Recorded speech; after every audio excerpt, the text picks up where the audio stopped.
So I made a few small changes to the Deadguy deck.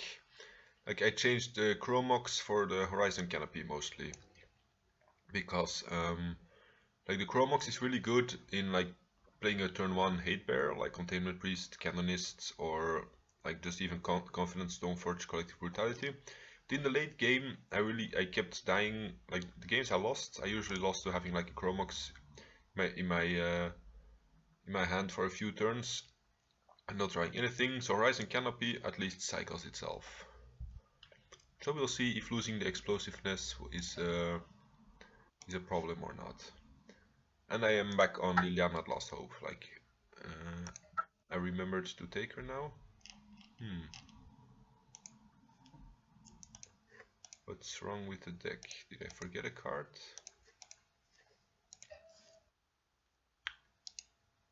This deck contains cards not in your collection. Oh yes, in the library.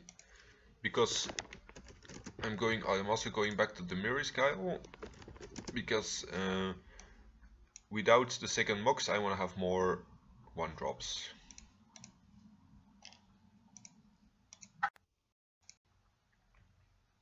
So let's see if these changes have any impact.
We're playing against Setoblade. I think I haven't played against this guy before.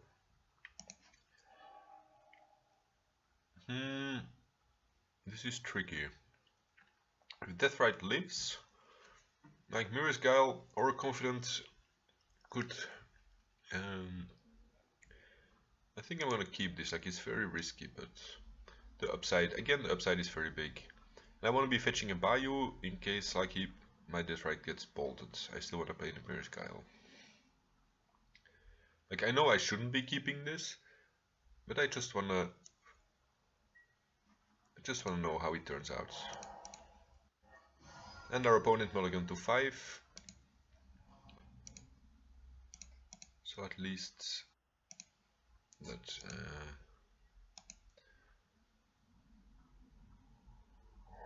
at least we're less likely to get wrecked. I don't like the look of that. But fortunately we drew the land for Council's Judgment. And I think I really want to instantly exile this here. Because otherwise next turn he may have like 7 mana. 7 mana on turn 2 is not okay.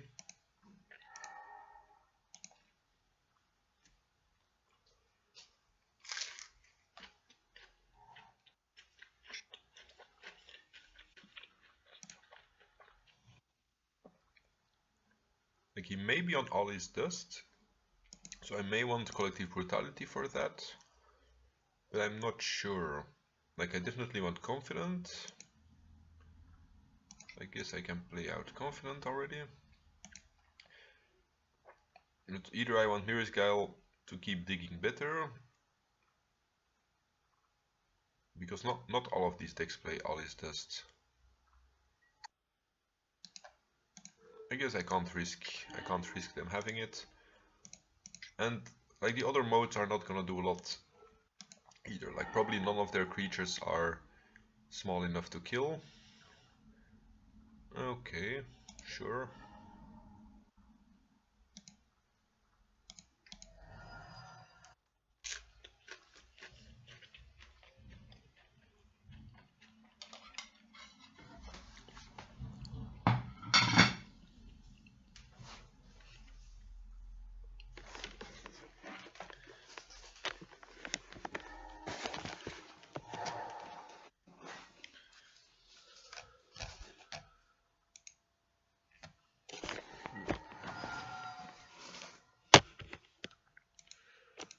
Let's see what we drew.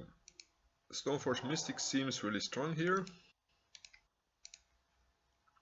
I mean, just by adding more damage. Like, it's not gonna beat an Ulamog, obviously. So I may want to draw extra cards. I think here I want to draw extra cards, and then the question is, do I want to Mirror's Guile and fetch to drain with Deathrite? Do I want to keep open the fetch land for filtering? I think I need to drain him, because every turn I give him will bring him closer to double Ulamog.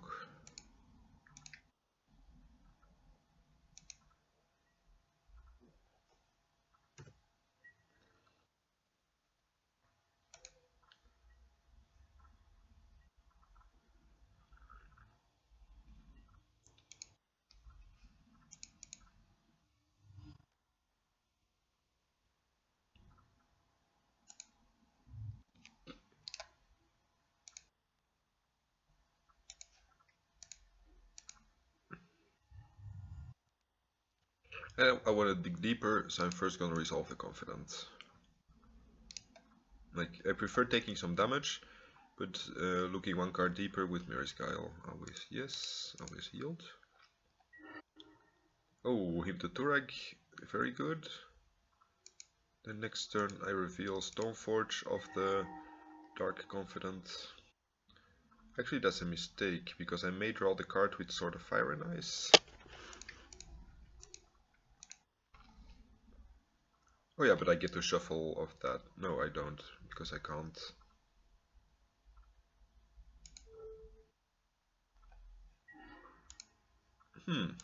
We took both Ulamogs. Guess that was a lucky hit. Here I want to vial it in, so I have enough mana to equip it to my Dark Confidant. Oh lord, I clicked no.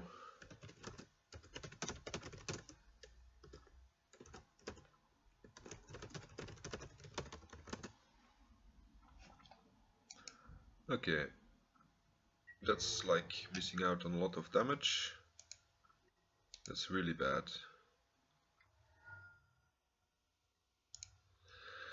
Crap, crap, crap.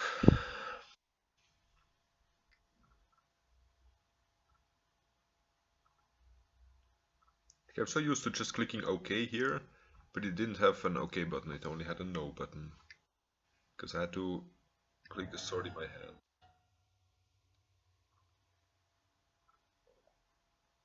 Sure.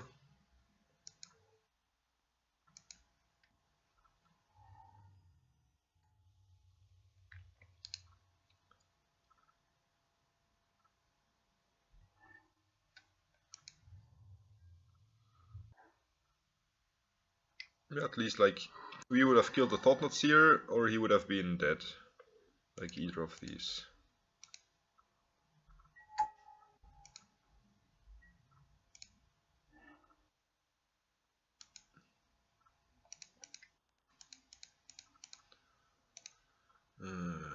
Crap, crap, crap.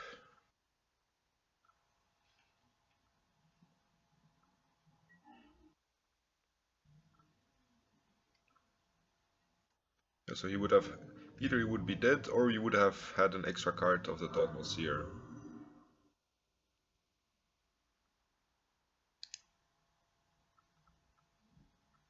Like if I pay the Better Skull, you can just exile the token.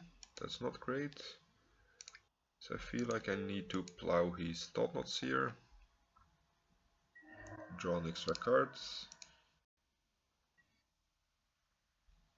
Yeah, I'm gonna concede. I'm not gonna beat the Ugin.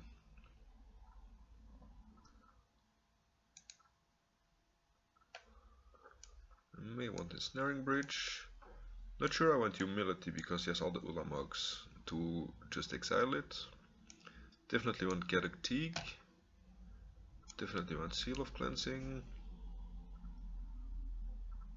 I think I do want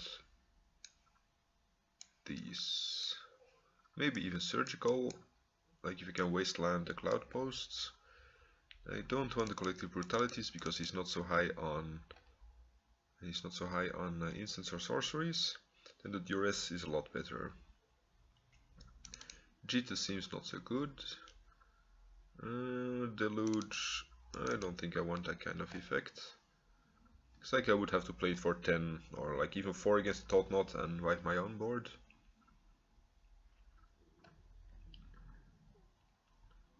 Here I want all of these cards, so I should probably cut some more.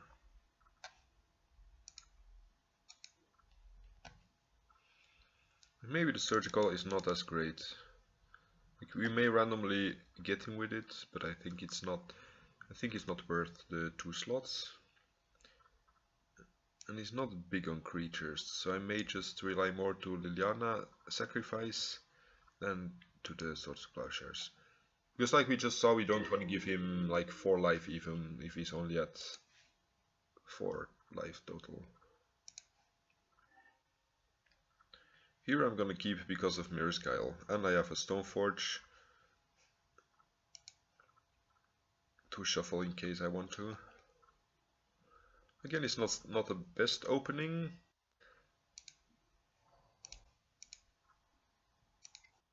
Against an opponent that can have like turn 3 Olamog.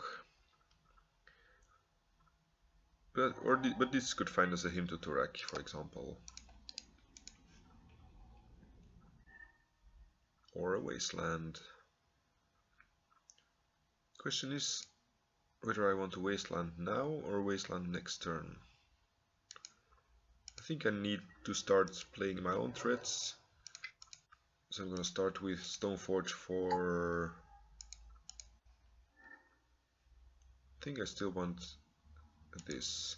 Like against the other Eldrazi, like regular Eldrazi, I think you want Batterskull, but the lifelink is less important here.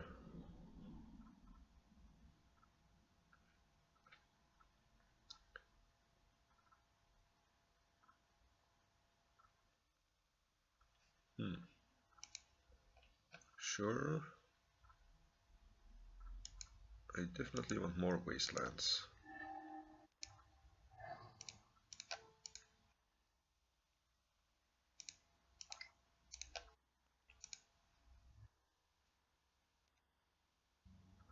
Maybe I should have taken the fetch. I forgot we got the extra draw trigger here. Taking the extra fetch would mean that I could shuffle whatever I didn't want next turn. Sure.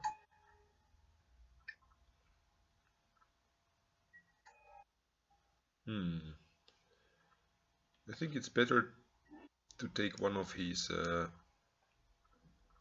think here I have to cancel Judgment the Thran Dynamo.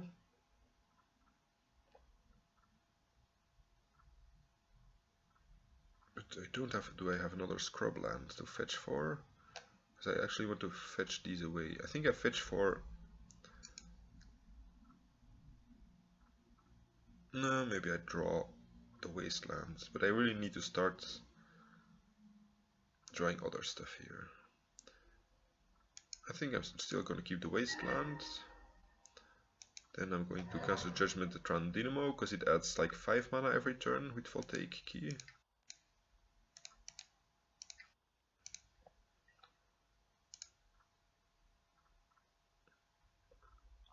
And then, yeah, we still can't double Wasteland him next turn, but that's okay.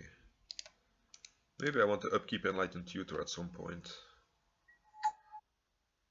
Like Seal of Cleanse. Oh, we can't even tutor for Seal of Cleansing anymore. I will want the Dark Confidence.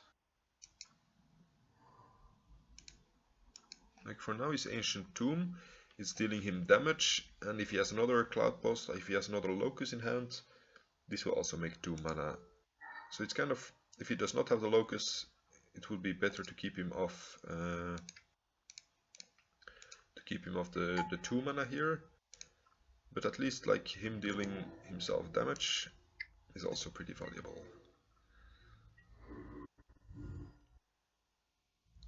Like, he needs to take 4 damage every turn to cast any of his spells. He's probably gonna... Oh yeah, his needle gets countered. That's really good. Here I first want to draw the marsh flats and then dig one deeper again. And I don't think I want any of these. So I'm just gonna take the fetch land and try to dig even one deeper next turn. Oh no, I can't shuffle because I need to wasteland him. Yeah, wasteland is definitely my best plan in this matchup. It was a good thing he had the chalice going on.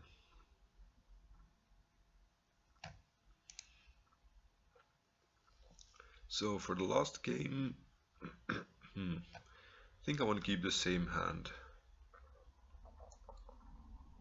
Maybe Liliana, the Last Hope, is worse than the Swords to Plowshares, except like because of chalice, of course.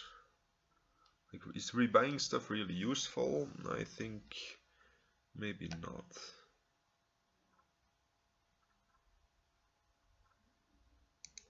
Yeah, I guess having a 4/4 blocker is really good for him in the early game against my small creatures.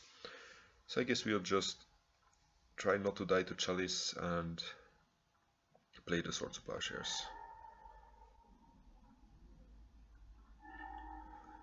This has turn 1, if he does not have chalice, turn 1 Thoughtseize and wasteland everything he has, hopefully.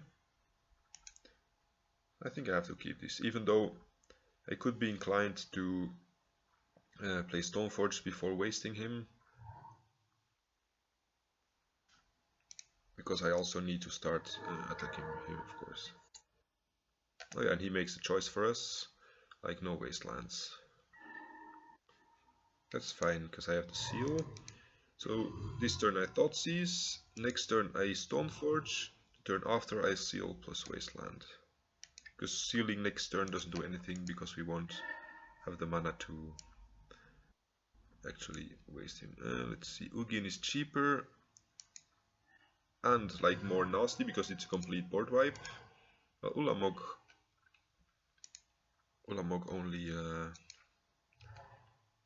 only exiles 2 permanents.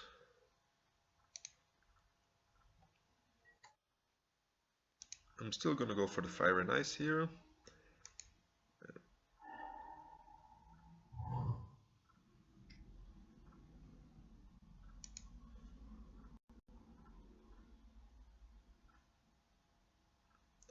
Yeah, here I was going for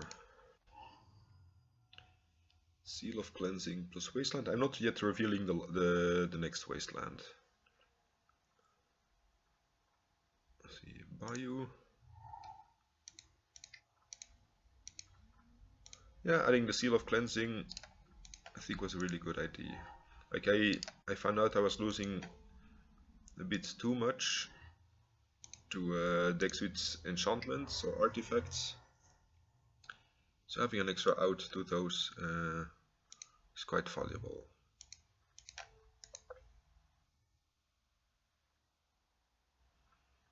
I think I want to file in the sword here. Just gonna do it now because I don't think he has a removal spell for it.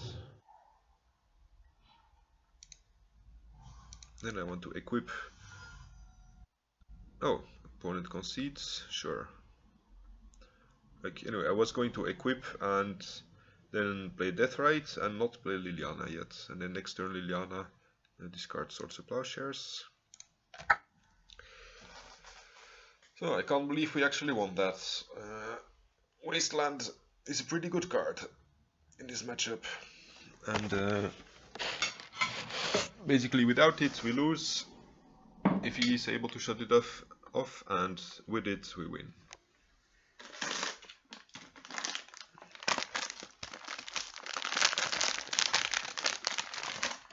Yeah, these kind of decks, I mean maybe not this deck, but many of these decks play main deck hitting needle for Wasteland.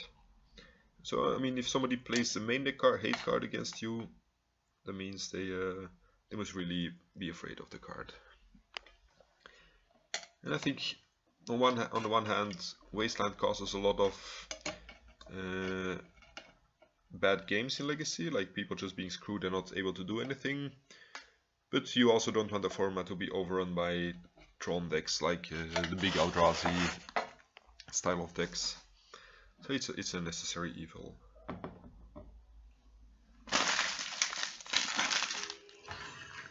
I mean, I do play a lot of Wasteland decks, so I do enjoy playing the cards.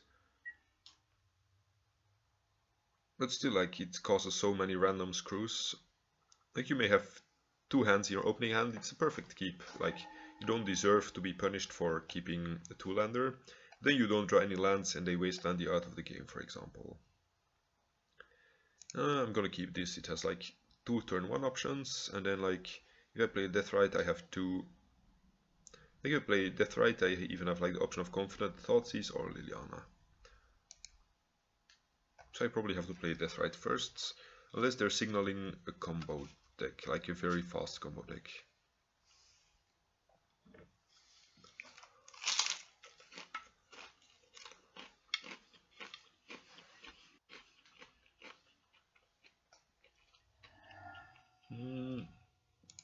Opponent knows what they're up against.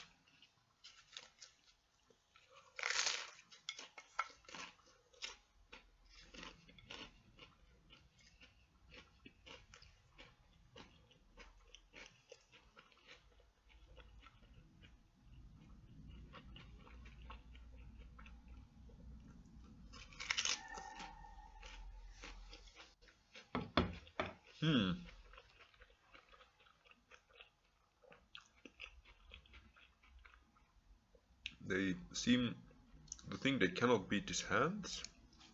That's very strange.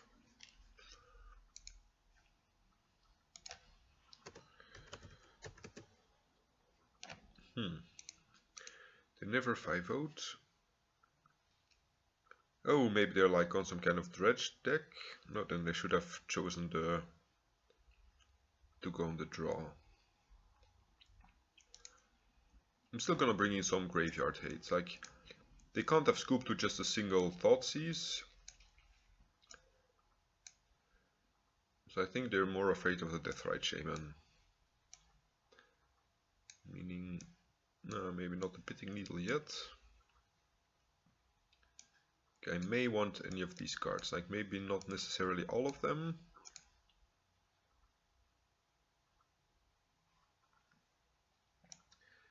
I mean, if they're afraid of what I had in my hands, they're probably not afraid of Stoneforge package.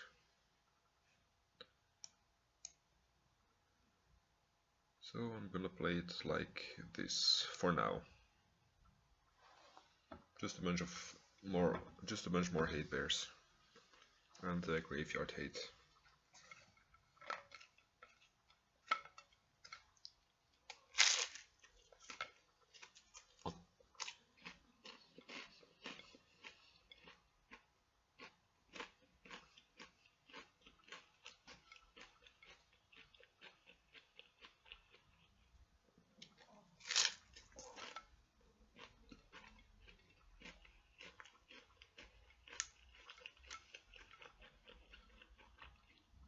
Or maybe they were just mana screwed. Like they mulligan to 6, scry to the bottom, so maybe they were just hoping to find a land. And the probe didn't find them a land. I'm gonna keep this. It has graveyard hate, like 3 graveyard hate cards.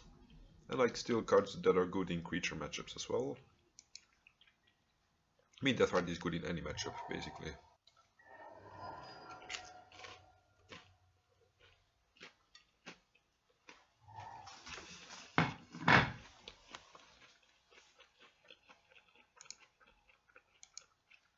Does look like Storm.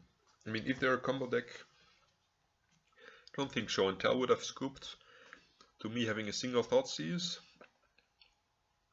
and Show and Tell doesn't really use a graveyard, so the Deathrite wasn't relevant. I mean, if it is Show and Tell, this Caracas will really be great.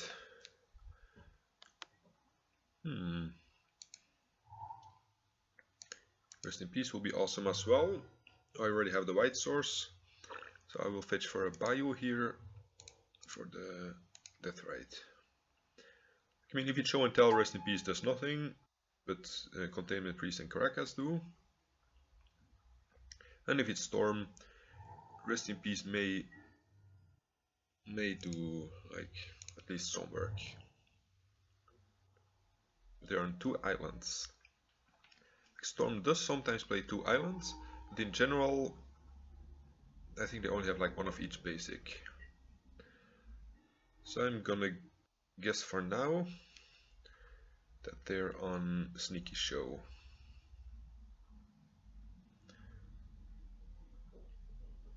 So I think I want to keep open Caracas. Actually, do I want to keep open Caracas? Yeah. I need to play it now because I want to make my land drops. And I'm gonna play a Death Rite here. This will mean they will have to go over Sneak Attack, and I can still like file in the Containment Priest at any point. If they try Sneak Attack, I file in Containment Priests. If they go over Show and Tell, I think I also do, because I don't want them to draw 7 off Griselbrand. But I will file this in end of turn anyway.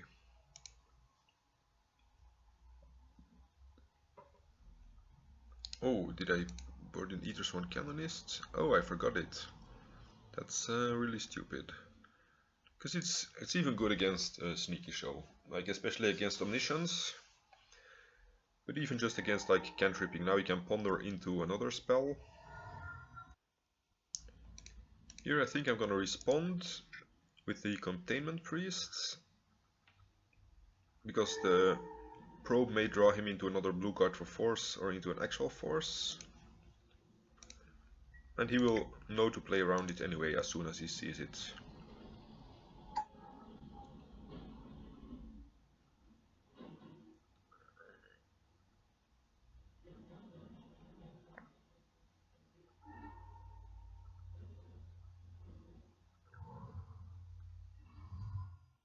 If this fetches a swamp, it's definitely Storm. Yeah, it's Storm. If I just had played the if I just boarded the Eatersworn Canonists, we could have been in a very fine spot. I can play Lingering Souls and Flashback. I can play Rest in Peace and Exile Minecart with Death Rite. I mean, I can actually play Lingering Souls and Rest in Peace, I think. I think I'm gonna do that. Like, draining 1/2 with Death Rite boils down to the same as having 2 more tokens. For next turn. Okay, maybe it's 1 turn slower, and their Ad Nauseam will be a little bit better.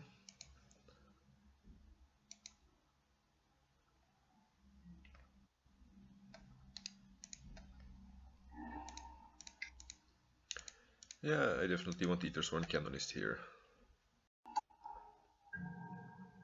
And I definitely don't want Swords to Plowshares. Yeah, I got 1 Swords already, that's a good decision, but maybe not good enough.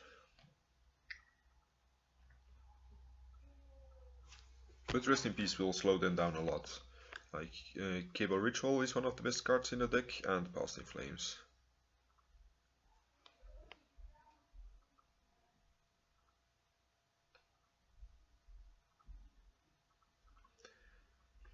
And next turn, I'm of course gonna attack with everything because of Rest in Peace.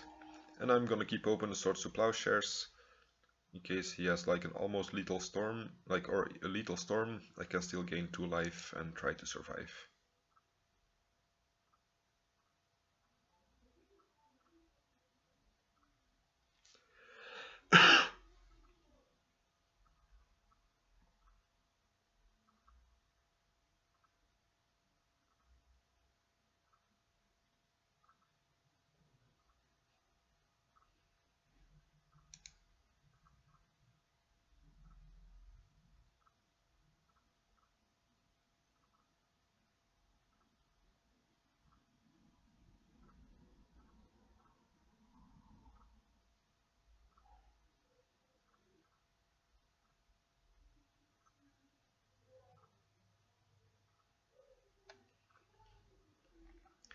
And he's counting his storm or mana right now.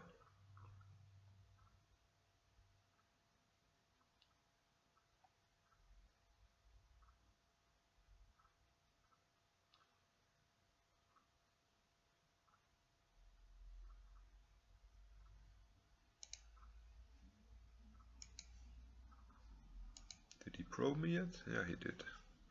So he may know about the Swords of Plowshares.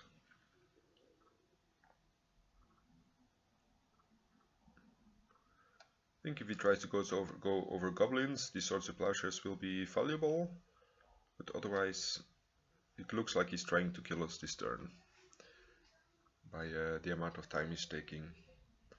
Unless if he decides it's too risky and he waits another turn, of course. Taking this long means that he's at least it's not an easy line. If it was just like 6 dark rituals into tutor yeah,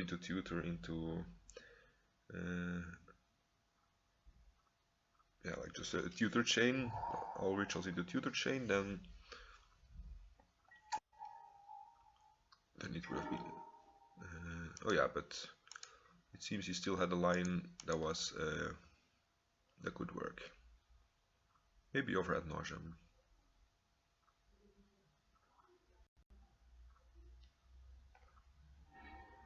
Yeah, this does look like ad nauseam mana, because he still needs 10 storm, and he only has 6 with the ad nauseam, so I think a tutor chain would not have been enough.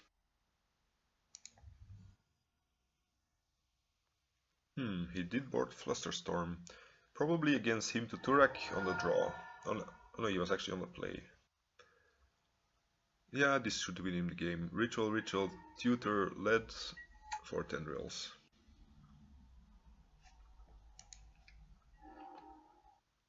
Yeah, it was smart from him to concede if he could not win game 1, because at least we left in a lot of dead cards. And if this had been any more sideboard cards, like a Ethersworn Canonist, he probably wouldn't have been able to win this game.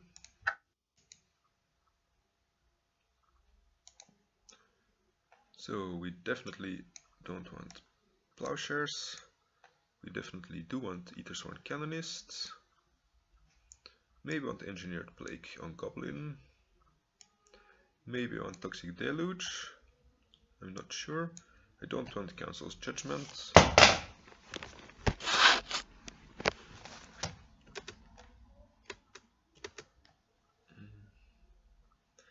I don't want Liliana's Last Hope here. So yeah, I do have space for these cards, so I'm gonna keep them in for now. And I do have space for like sort of Fire and Ice, which seems okay here. Containment Priest is not good, so I can add 2 Stoneforges to go with the Sword of Fire and Ice. I think I do want all of the others, right? Yeah, seems like a good configuration.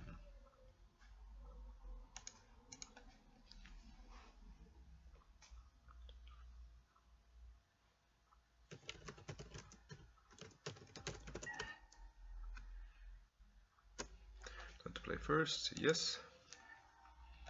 I have Surgical and turn 2. No, I don't have turn 2 him. I think you have to ship this. Like I don't... Like the only cards I can cast for sure are Surgical and Stoneforge. And that's not enough. This is a lot better.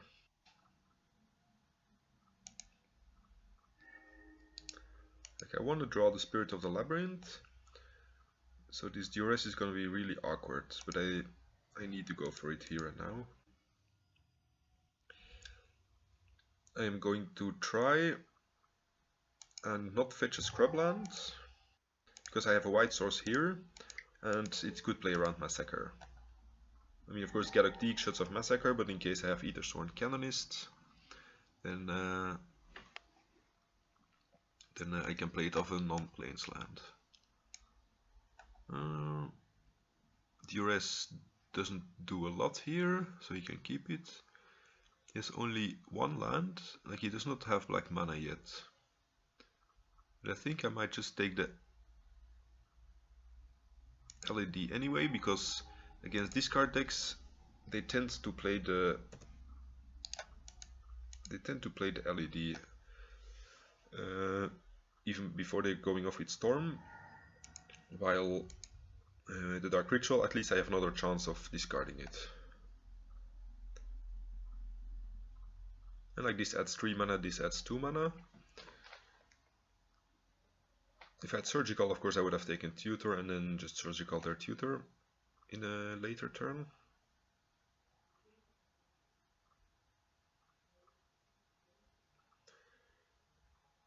But yeah, I think taking Lead was correct here.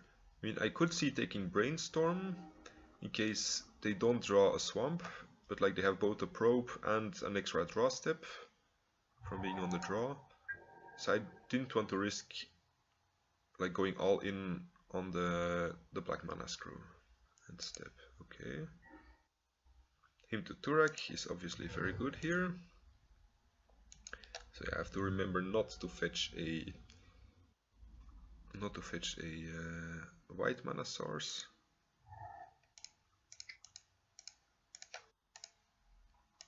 And he's probably gonna Brainstorm in response. Of course, if I knew I was gonna draw him,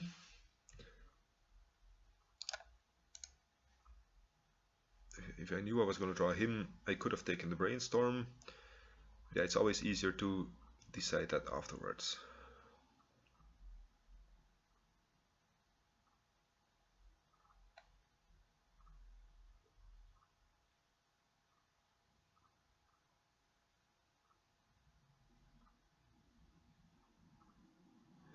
You'll probably leave like Ritual and Infernal Tutor on top to make sure I can't take it with him.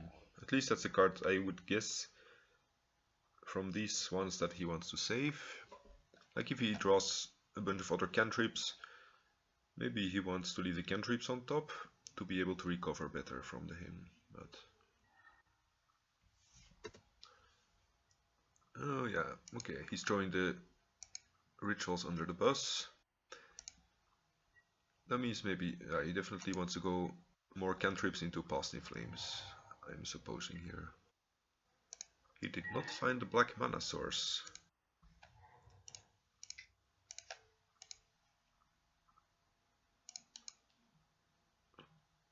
Yeah, this thought is really good, like it makes us maximize our mana together with Dark Confidant. And it provides a lot of disruption, because he only has 4 cards in hand. I don't care about the Duress or the Cabal or about the Flusterstorm yet. I may care about Flusterstorm later. Cabal Ritual gives him a lot of mana, but Preordain, like I'm surprised he did not fire off the Preordain. So I'm curious what that means. Like why is he keeping open this mana? Like he has one more card on top that he knows about from Brainstorm. So maybe he just wanted to dig deeper. If it's Ad Nauseam, he can't cast it. If it's a black mana source, I think I'm taking the Cabal Ritual anyway. Like Preordain, like with this hand, he will still need Preordain to find a mana source. So it's pretty similar there.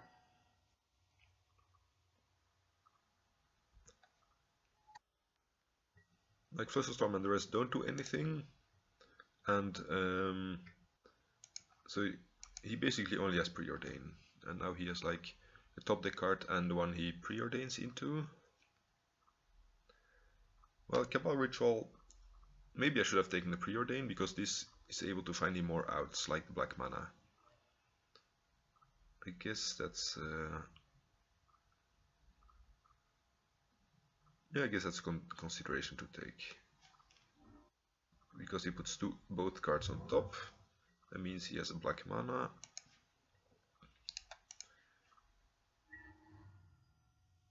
Ooh, Liliana is good enough for me here. Like, I did lose a lot of life, and our opponent has a lot of useless cards to discard.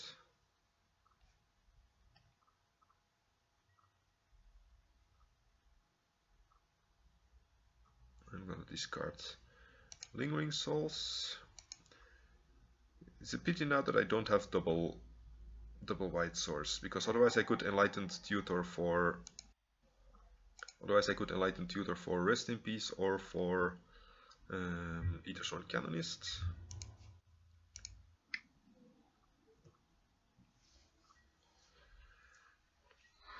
So I'll see if Dark Confidant reveals a white mana source. I think I want to upkeep Enlightened Tutor.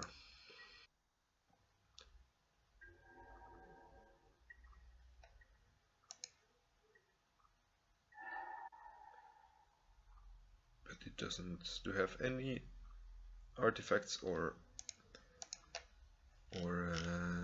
it's anything that's black that I want to tutor.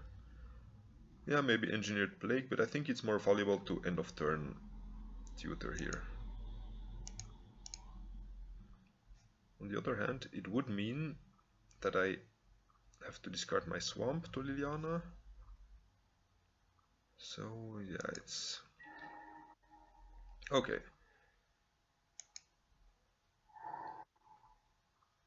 Here I do want to discard a Swamp.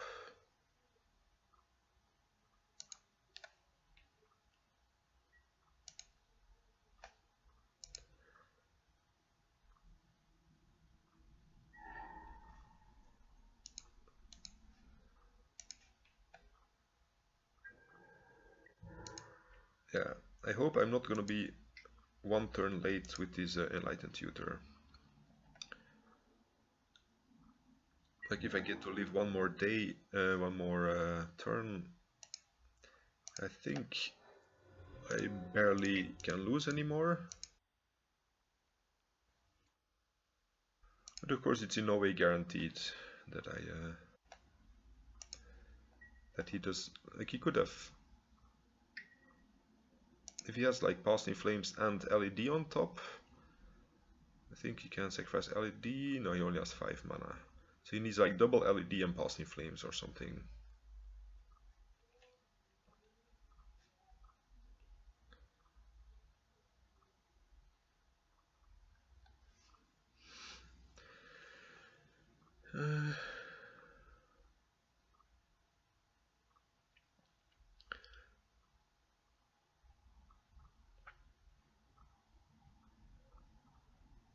So if I'm getting Ethersworn Canonist, I could do it of the Horizon Canopy to avoid having to fetch the planes. Although I guess he's not going for to go for a massacre anymore here. So it may be safe, not like we may be okay not playing around massacre, but I still don't see a reason to risk it. Like we will lose one more life again, which will make tendrils like even a very small tendrils very lethal.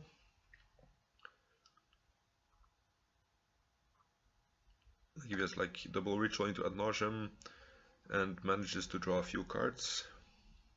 Actually, that's not relevant anymore next turn with the Ethersworn Canonist. But yeah, this turn I could still be dead to a very small ad nauseam. Yeah, flipping the Liliana of Dark Confidant. And what else did we reveal? The Swamp. We revealed Liliana.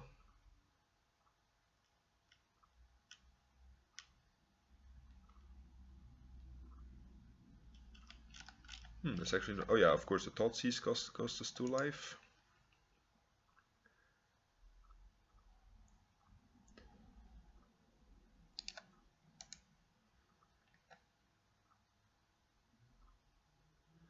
And yeah, we're also gonna lose 2 life by flipping the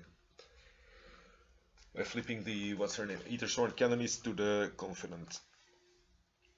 So we better hope he does not have a removal spell for it, or we're gonna be at a very low life total. It also sucks, like our Liliana only took pretty irrelevant cards out of their hand. And if they have another Flusterstone, they could even counter the tutor. So I'm actually not unhappy that they discarded it, because if they can't go off this turn, then they would still have had a Flusterstorm. Like even Rest in Peace may be okay here, because it's like more difficult to kill, and I think they will need their graveyards to win the game. Yeah, either Swan Cannon is... Yeah, like either Swan Canonist is weaker to a bounce spell, because it won't have had any effect, and Rest in Peace will already have exiled all this stuff.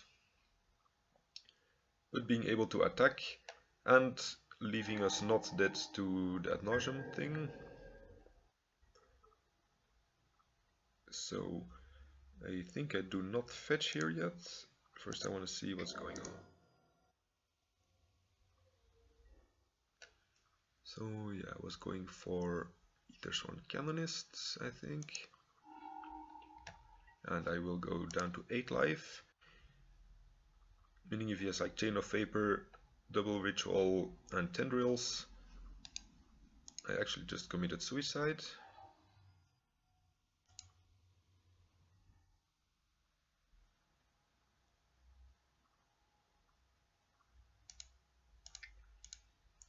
I'm going down to 6, that's very risky.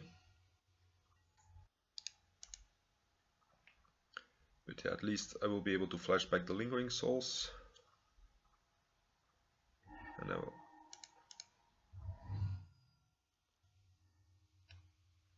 Oh, I have to fetch into... Oh yeah, crap.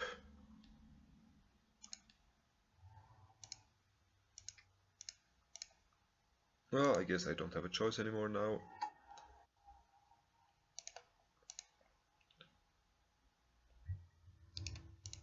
Like, I could have chosen not to fetch anything. But I think this is lethal next turn. Yeah, he's at 10. 1, 2, 3, 4, 5, 6, 7, 8. Yeah, I really wanted to have the extra damage here.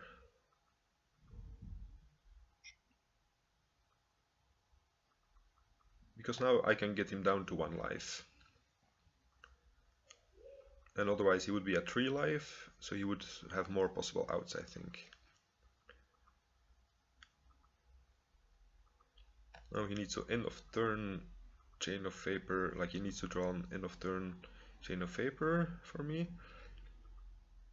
And then he's at 1 life, has like 4 cards in hand.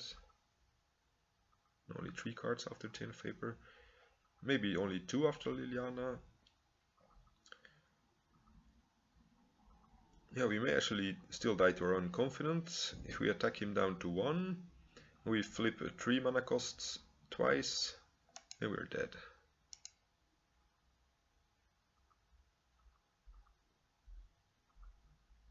Or if you draw like a Thoughtseize and we feel inclined to play it, to make sure we don't lose, then I may actually sacrifice it to Liliana.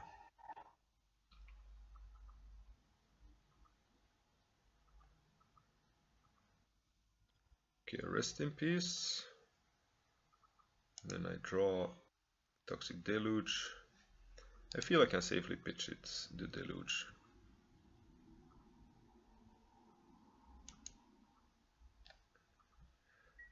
I will never have the life to pay for it.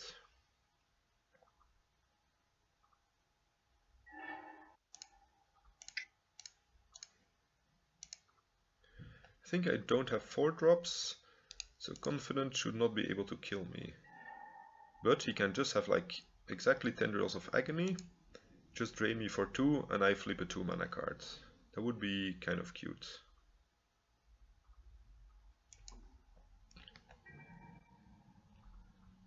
Like I could have chosen to divide his lands into piles instead. Maybe that would have been safer.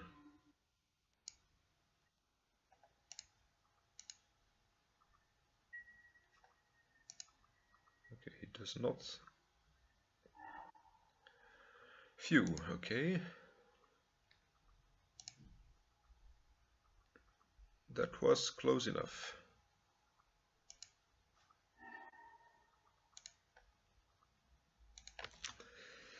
But close enough also counts.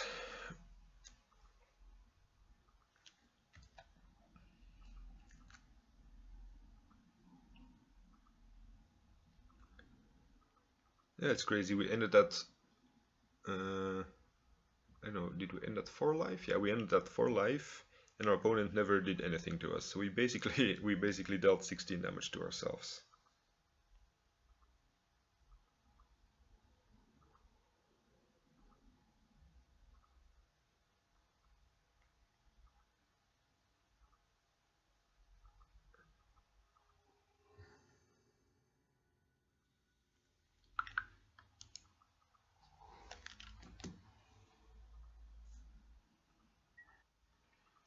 Chicken Dude Pounds. I think he was on Eldrazi, right? I think regular Eldrazi. So yes, I want to play first. And I want to keep this just because of Mirror's Guile. And if he does not have Chalice, at least we have a plow. And he can't wasteland us out of the game.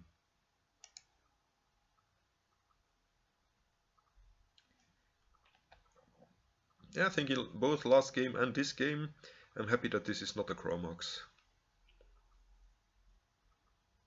Because like last game, this gave us a lot of mana, and we did not have any cards we wanted to discard. So that worked out perfectly.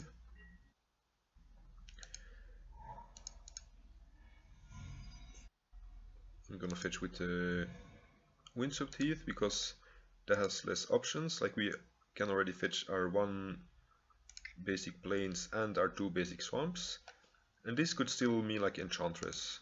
Like a lot of people know me for playing Enchantress originally. And like playing it over Marsh Flats would definitely not signal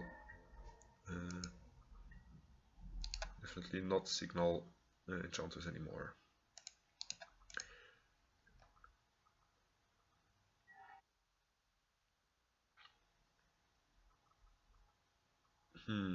This is tricky. I think I do want both Lingering Souls and Stoneforge Mystic, because this will block Thought-Knot Seers forever.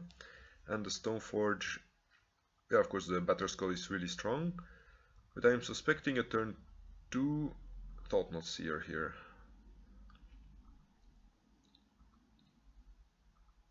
So that would make the yeah, I think I'm still gonna shuffle with Stoneforge.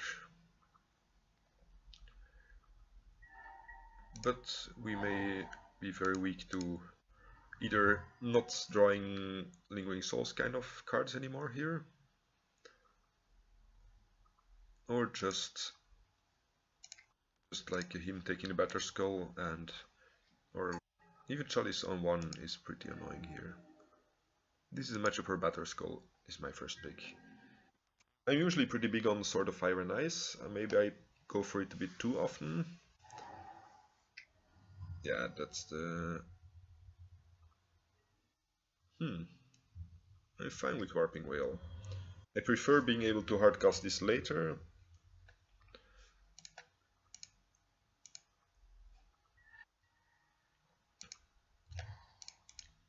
To having it Thought-Knot Seared.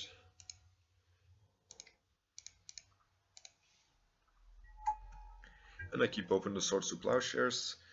Casey plays Thought-Knot Seer pre-combat. Or like a Smasher.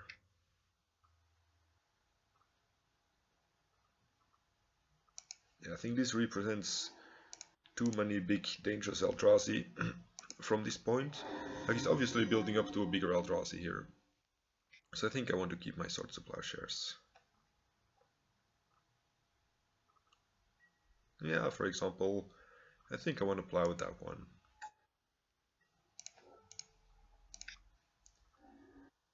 I think against Eldrazi, I first want to scry, like I don't want to randomly flip a 3 mana card. I think I want to draw the him, and I want to wasteland him.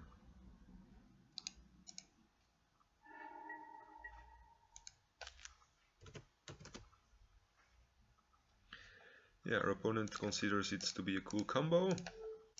The Confident and Mirror's Guile. I think it's pretty okay indeed. So we took Mishra's Factory and another endless one.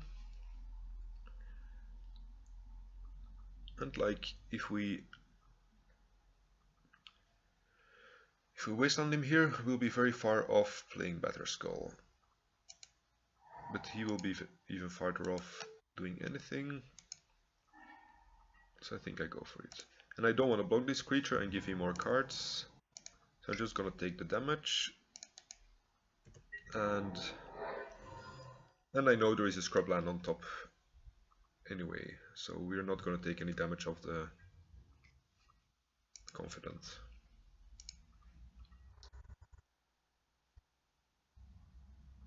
So here I want to draw the scrubland first. And I don't think I need a second Confident yet. I just want to build up to Batterskull mana. So I want Deathrite and leave the scrubland on top.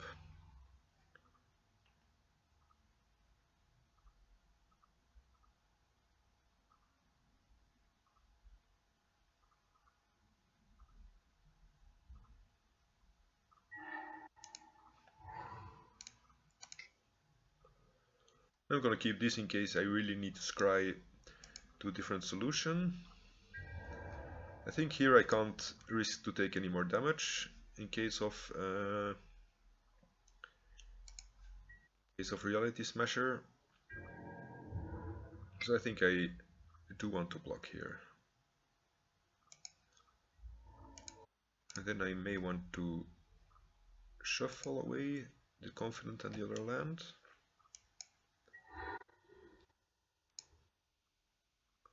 Yeah, sure, he can have Eldrazi Mimic.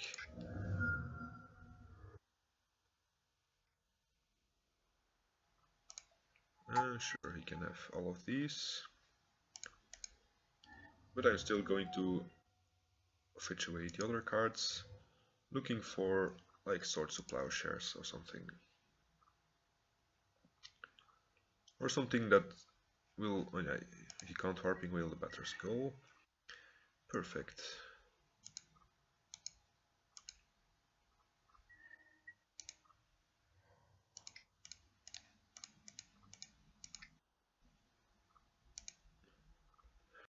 Batterskull should make me immune to most problematic creatures.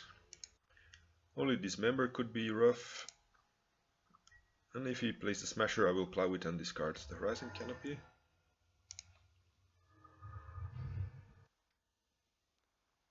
Thought-Knot Seer, sure. I will exile this one. Will respond to the trigger by plowing it. So he cannot exile a... So he cannot exile the plow anymore, like he can't exile anything.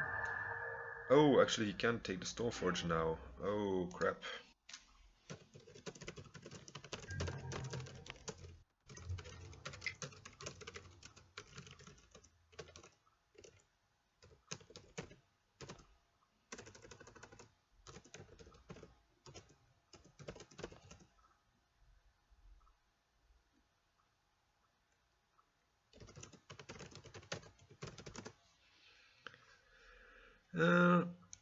I think I want to trade here. I really then I can equip the Deathrite and start gaining more and more life. And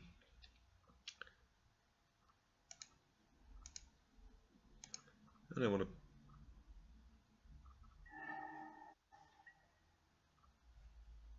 I'm first gonna attack me some Deathrites.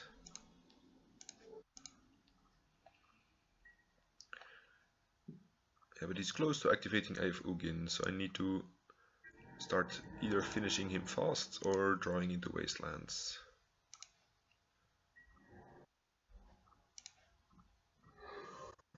I'm surprised he's not blocking me though. Because like this won't be able to attack, and him drawing an additional card may be good, like into Ulamog or something.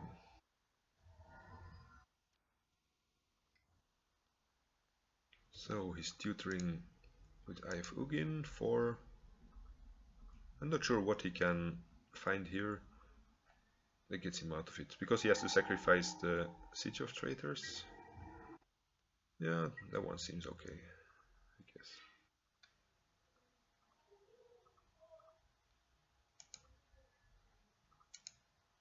Maybe I should have taken the hymn on top. But oh well, whatever, it doesn't really matter.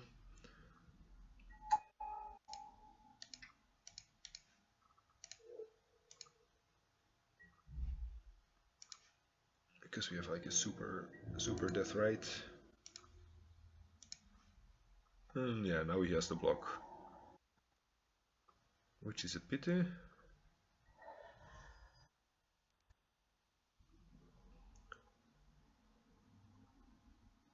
Chalice ain't doing anything.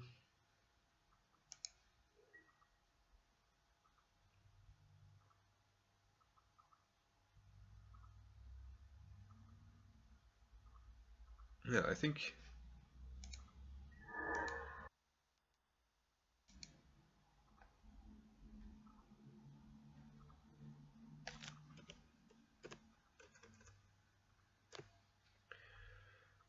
Yeah, our opponent thinks our top deck saved us. That's possible.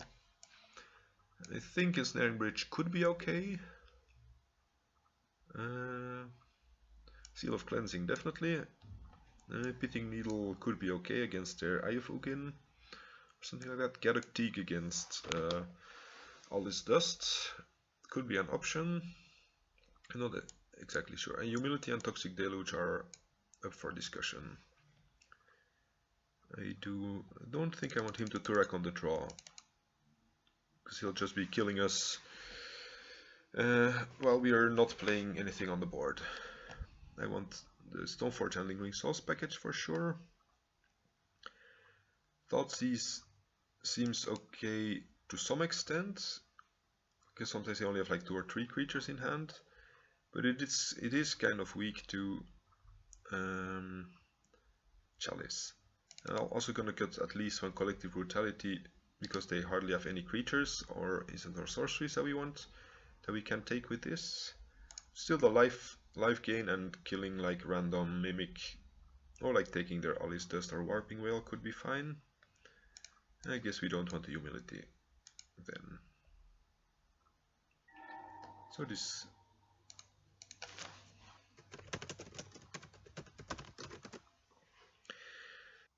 is good, except against turn 1 Chalice.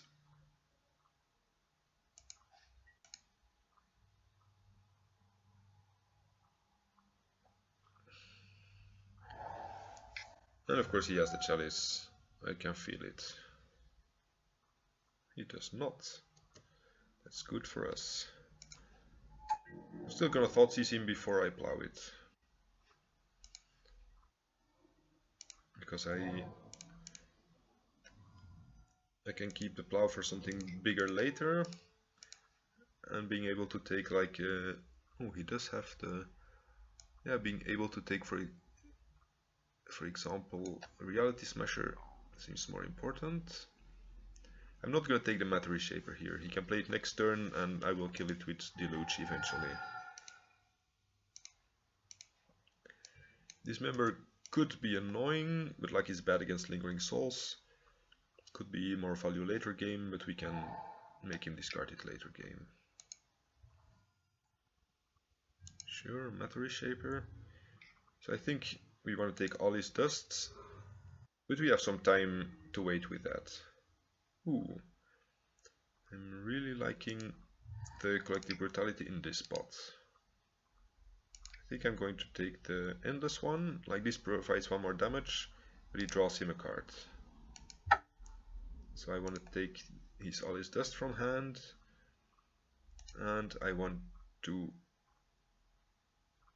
kill the Endless one. I think Pithing Needle isn't doing anything here yet, but I think I want to discard Lingering Souls, because I want to be sure to cast it even if I don't draw a land card. So yeah, I'll take all his dusts.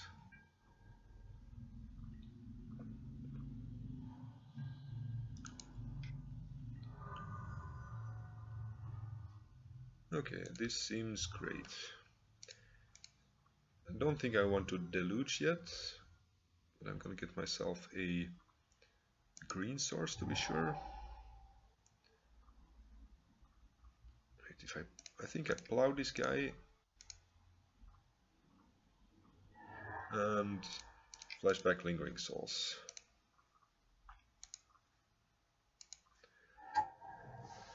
Because I don't think there is any way he can top deck into activating Aifugin.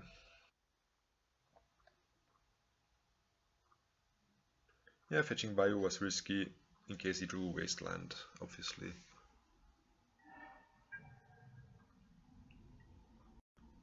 So maybe I shouldn't have done it that way.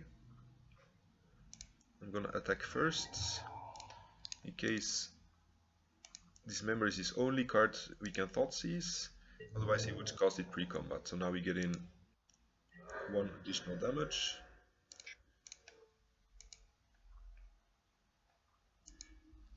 Oh, he did not. Like, there was no reason for him not to dismember there.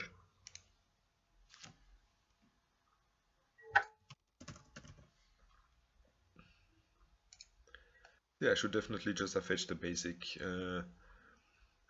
planes there.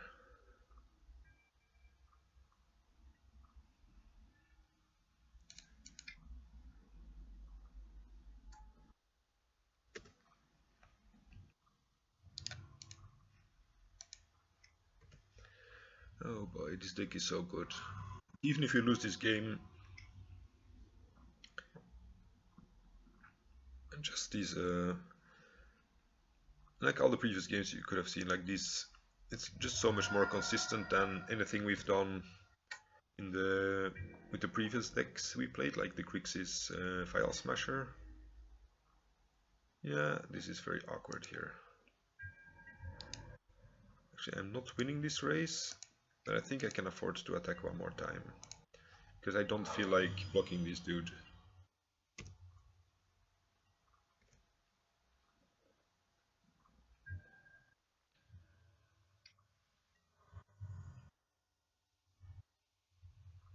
Now I really need to start blocking him, because I'm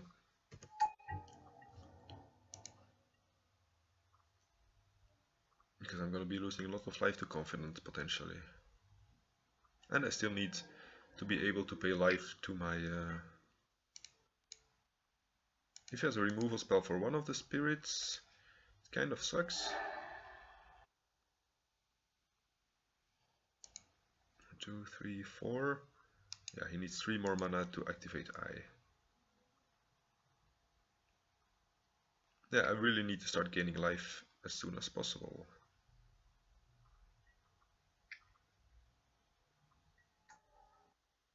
Ouch, that hurts.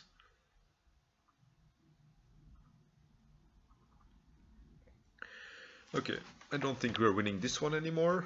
We had a really good start, but not fetching the white source did us.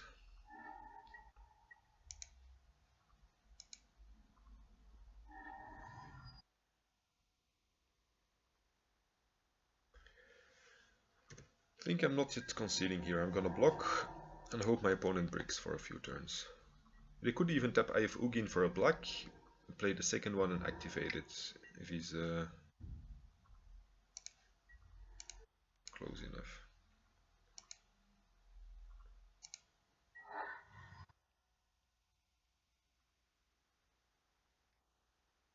Ouch.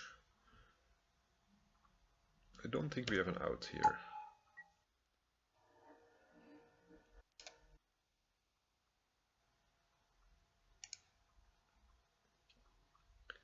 Nope, we don't. I'm just gonna deluge myself for 3 life. But yeah, the Mirror's Guile was not worth not having our only white source being wastable.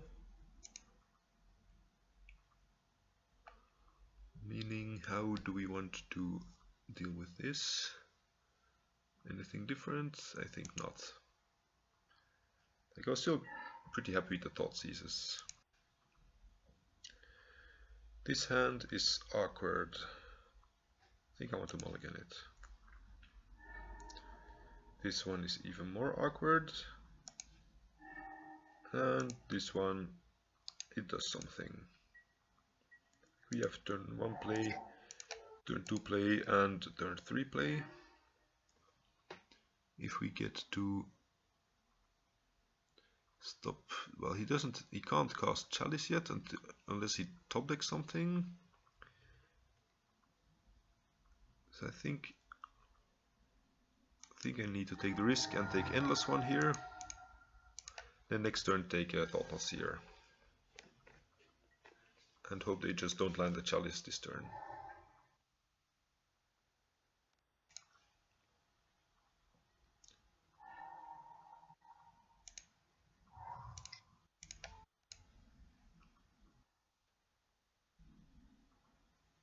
So they are able to cast Chalice next turn. But I still prefer that over a Thought-Knot Seer. Because for now the Chalice won't be doing anything yet.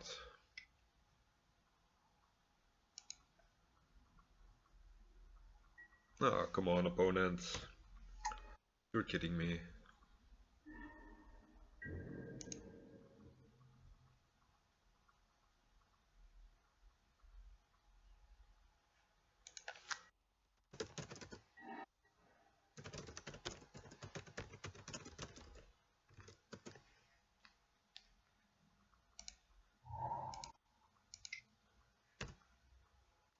At least we get to resolve this before he lands a Chalice. I guess that's worth something. We can still draw into like Liliana or something similar. No, we should just not have lost the last game.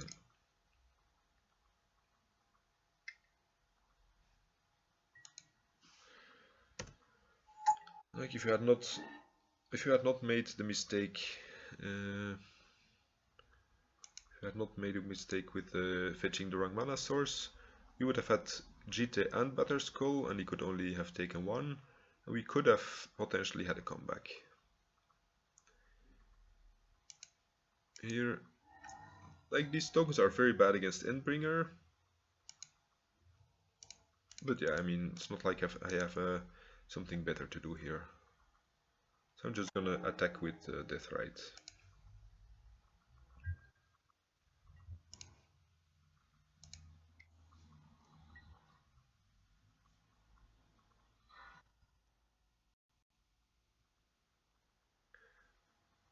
And Endbringer will also be good in case we draw a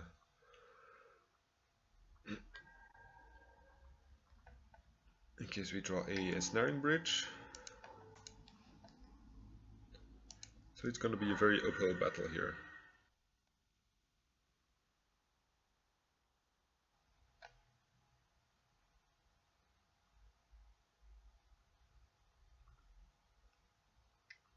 I think he can actually play both the Endbringer and the Matter Reshaper. Yeah, I have Ugin, a very broken card.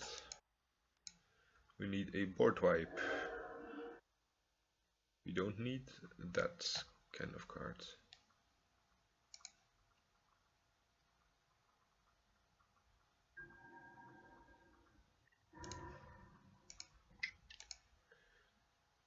I think Toxic Deluge will be a bit late now if we still draw it. Like I would have liked it exactly this turn.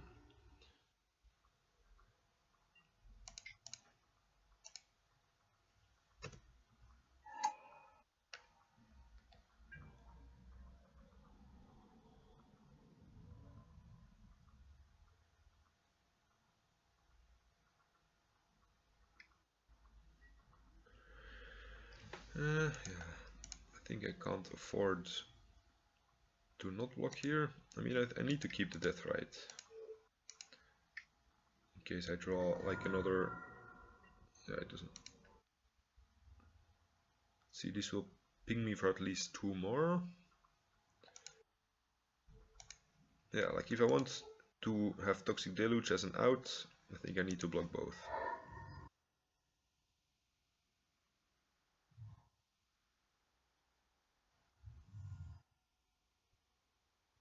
Oh boy.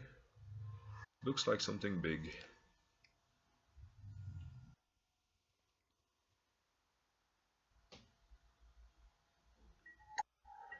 Okay, I think Toxic Deluge will no longer save us.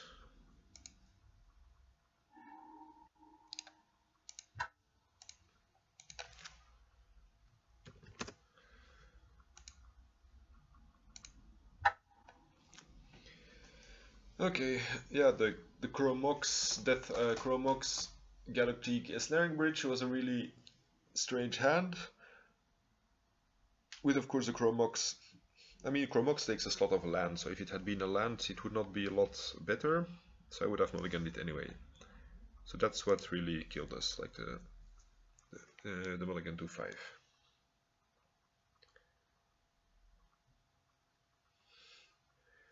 But we're still 2 on 1. The deck is capable of. I mean, it's capable of beating anything if it wants to. Korean, would I like to play first? Yes. But I do not want to keep a land without black mana. This could be good. I'm gonna keep and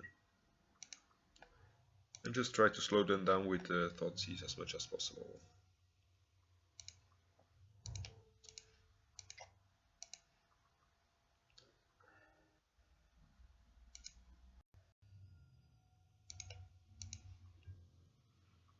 Okay, our opponent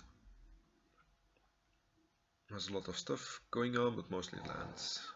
He does not have a lot of stuff going on.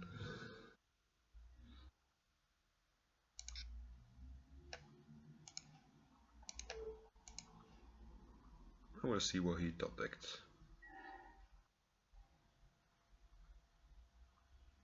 I'm not sure what I want here. I think I want to take Swords to Plowshares in case I can resolve a Stoneforge Mystic or a Dark Confidant.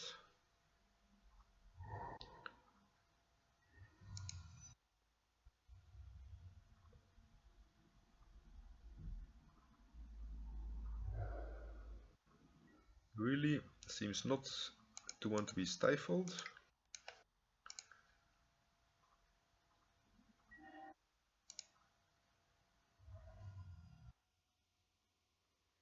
Which doesn't make sense. Like, I think it doesn't make sense for him to fetch there.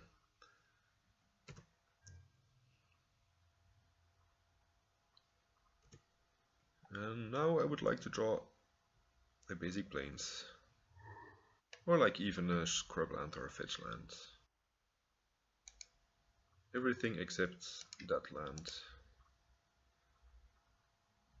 Like, but he did play plains, so he has 2 unknown cards. Does that mean I want to brutality him? I think I do. Okay, I still need to make the way clear for Stoneforge.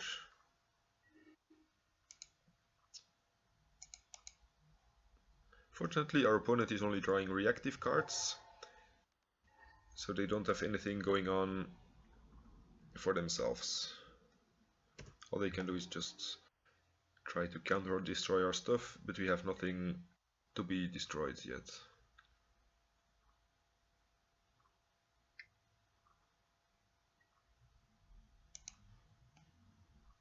Yeah, this portent is going to be very good.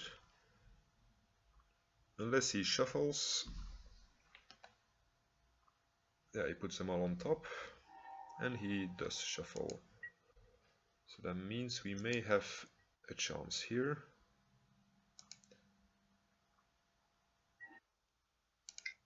Alright, a card we can cast. That's a good thing. Here's like 2 cards we don't know. And if neither of them deals with Confident... Okay, Snapcaster deals with Confident. That was a really good draw for them.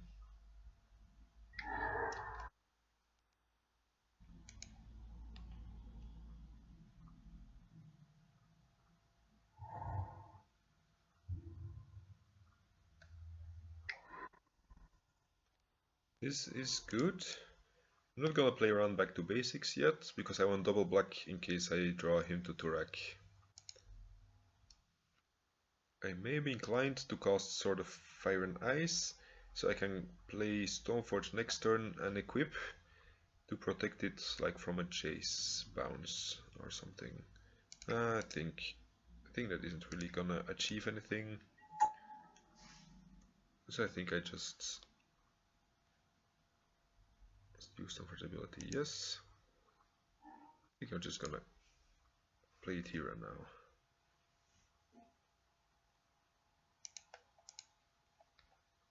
At least it will allow me to get 2 bodies next turn if it survives.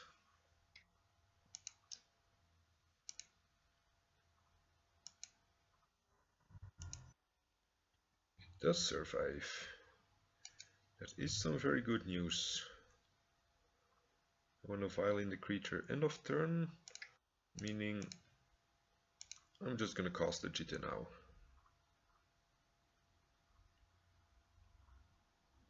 And if he has click, like I still have the Fire and Ice.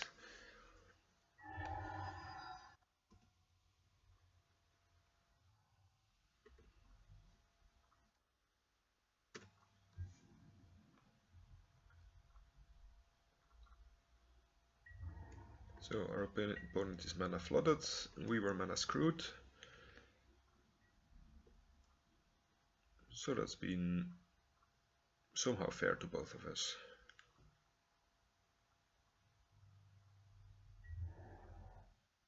Please attack, I want to gain some life here.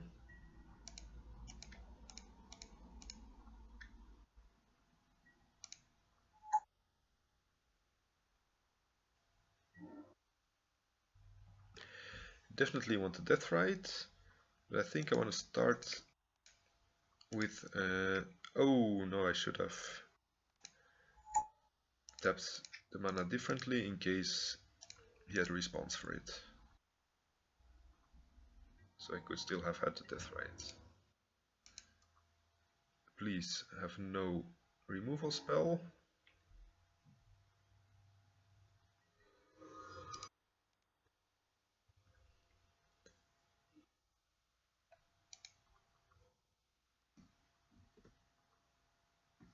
And we're back in the game.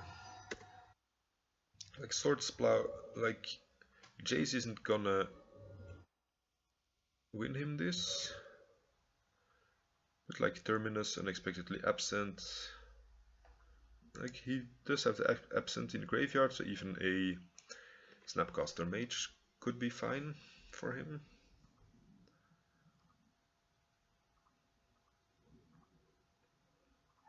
Yeah, like a Plow or a Snapcaster. Or like maybe he set up Terminus. He should have had 8 Terminus at this point, right? No. No Terminus, that's interesting. I feel like I don't want to waste him. Like if he has Entreaty Angels, I'm dead anyway. So I'm gonna equip the Jitte to Stoneforge.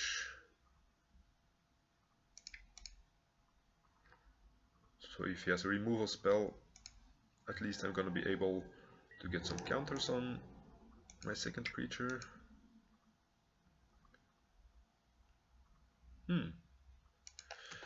I think I did not deserve to win this game. Like my opponent was very mana flooded and I started with 1 land for like 3 or 4 turns. I went Needle against Jace, Duress against all their stuff, this against Terminus and Entreaty Angels and Jace, maybe Force of Will. I don't think I want to Rest in Peace. It's good against Snapcaster, but I also value Lingering Souls in this matchup. I may want some of these against Entreaty Angels or Monastery Mentor. I think Jitte doesn't do enough in this matchup. Collective Brutality as a 2-off seems fine, same for him. Maybe I cut 1 Deluge. Okay, I can put this on Monk if necessary. And I can board wipe also if I really want to. I think I don't want the card disadvantage of Chromox here. Although, maybe on the draw, actually, it may be better than Swords to Plowshares. So I think that's the setup I want. Yeah, I have Stoneforge with some form of protection and Liliana. So like on the play this would be awesome, on the draw it may be a little bit slow. Like he will be able to cantrip. I'm gonna put the draw step stop. So my opponent will be thinking about surgical all the time. Like at least he will think I have boarded it in. That's very good. And I am going to fetch basics here, because these decks do randomly play back to basics or Blood Moon. If they feel like they can, if they don't have enough other cards to board in. And I'm going to start with collective, actually, like because I have 3 2-drops, I may just hope they don't have an answer for it, so I think I'm just gonna start with confidence.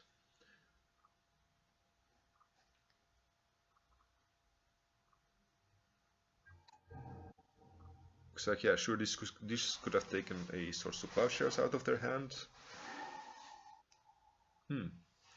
Oh yeah, of course, against Absent Predict. I guess the display was bad because it gets them to draw 2 cards. But whatever. Like we have plenty of 2-drops we want to resolve.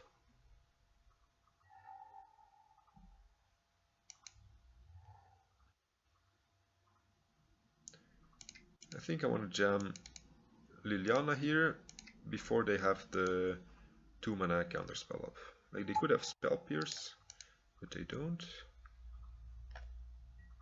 And I think I don't need the Stoneforge here, because I already have the swords to equip to the Confidant.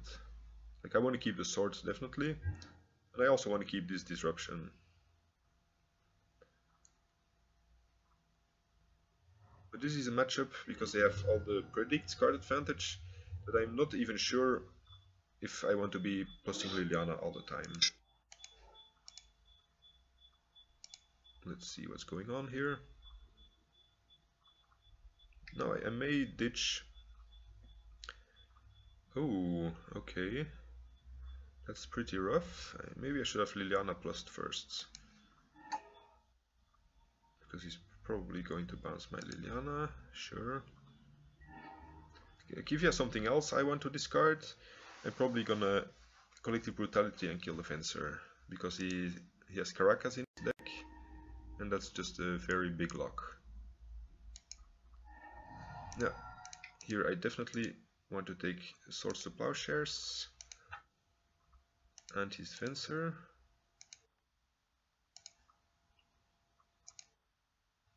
Discard Galactic.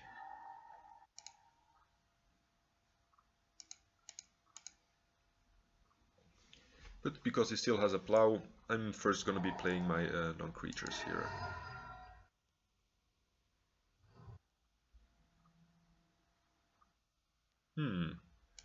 Now I feel like playing Thoughtseize for his swords and Dark Confidant.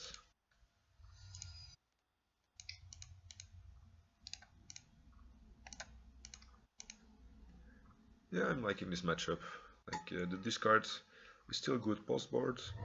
We just have so many value cards. I don't understand my opponent fetching though. Like he should keep his fetches for drawing brainstorms.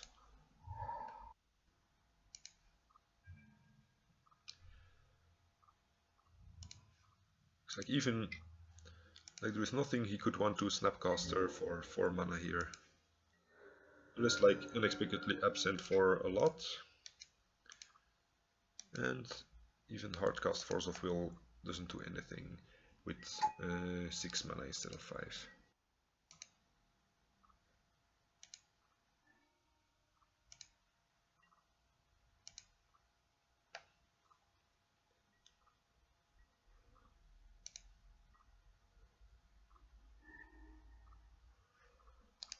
Yeah, I think I can do without the second Liliana.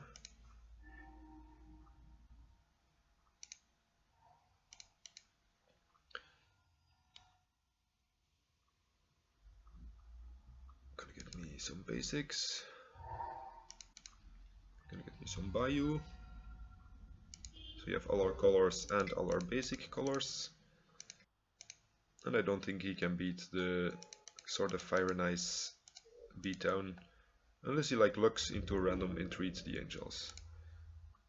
But with their own Nasri mentor, they're less likely to be on entreat the angels.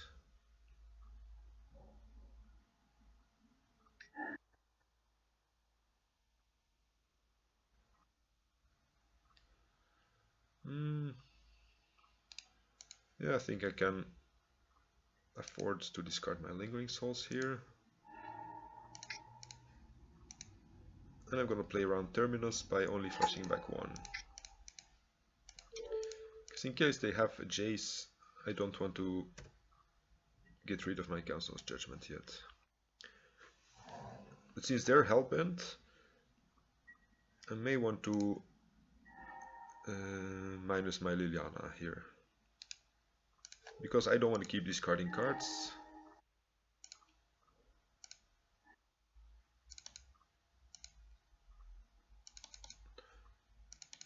Yeah, I'm gonna do it like this. Either, like, my wasteland is gonna make sure they only have one color. Like, either they take all the blue and I waste their white source, or they take all the white and I waste their blue source.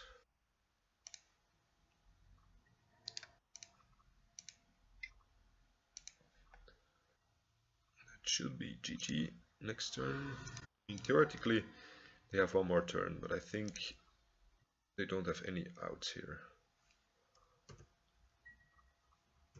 So I'm not even gonna bother flashing back Lingering Souls.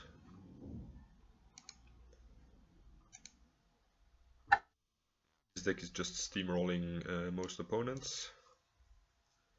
Maybe steamrolling is a bit arrogant description. Because like the Storm guy got us down to 4 due to us killing ourselves.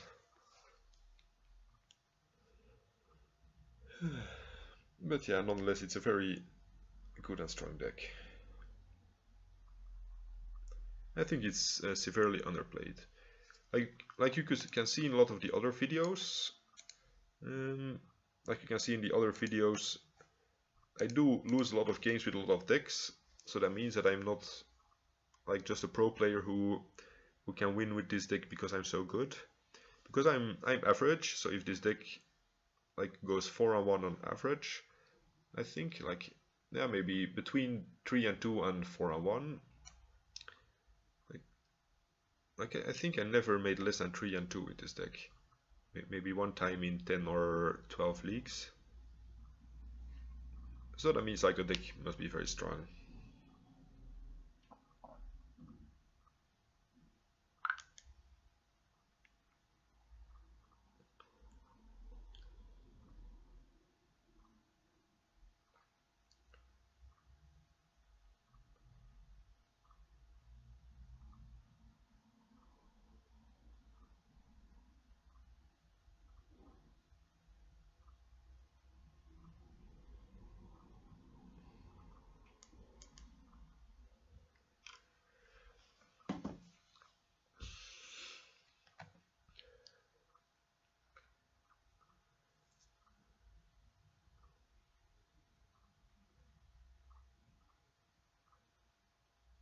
And I've been pretty happy with the Mirror's Guile and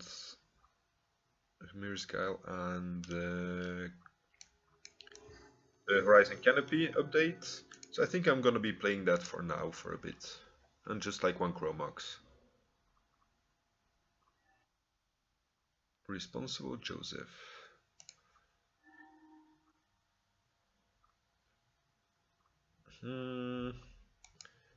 This is a tricky hand. Like, it plays very badly into Daze, and it's dead against any unfair deck. I mean, okay, it could survive against Sneaky Show because of the Caracas. Yeah, any Storm deck or any Daze deck. Like Detection Probe means they're either a combo deck or a Daze deck anyway.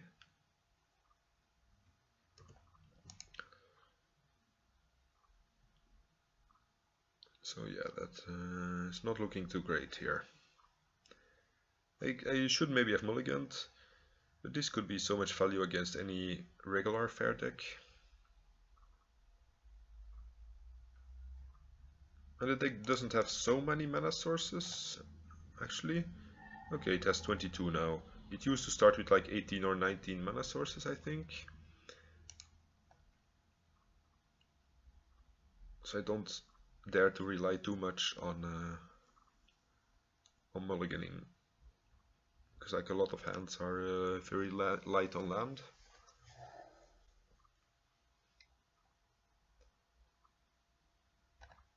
Yeah, if he did not ponder here but play Deathrite, I may want to play Stoneforge, but the ponder gave him... Actually, I have two Stoneforges, I'm gonna jam it.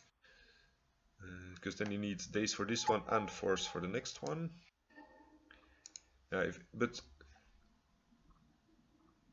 he did ponder, so like the chance of him having Daze has like almost doubled. I mean, that's maybe not very mathematical. At least it's increased by 50%, I think. Because he got to look like 4 cards deeper on his 8 cards opening hands on the draw.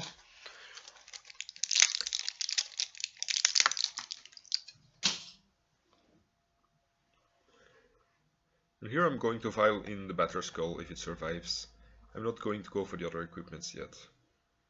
Because he probably has a removal spell, and this will create an additional body. So I think, and this would force him to have 2 bodies.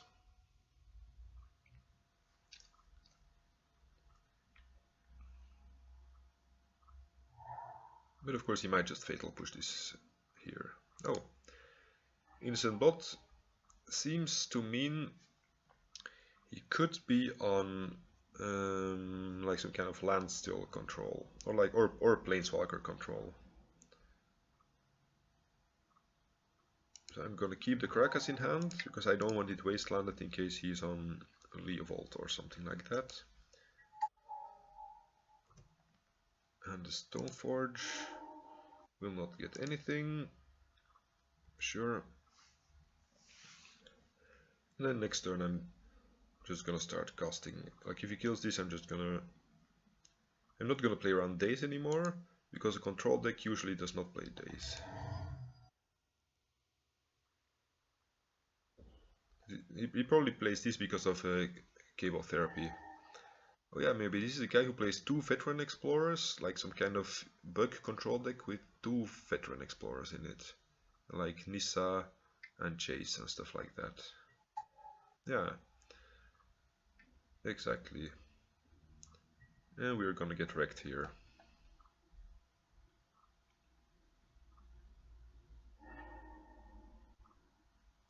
I could maybe have played out Sword of Fire and Ice last turn because he knew about it. And the Stoneforge Mystic is just a stupid creature that didn't fetch me anything. But yeah, I didn't know before that he was on this bug Veteran Explorer deck. Like, I haven't played this before, but I've seen his lists make 5-0 in the future, in the past.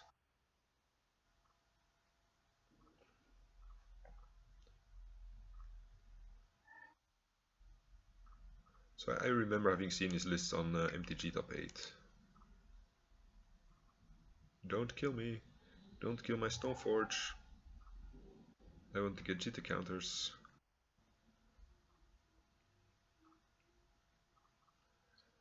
And we definitely shouldn't be fetching basics in this matchup, I realize now.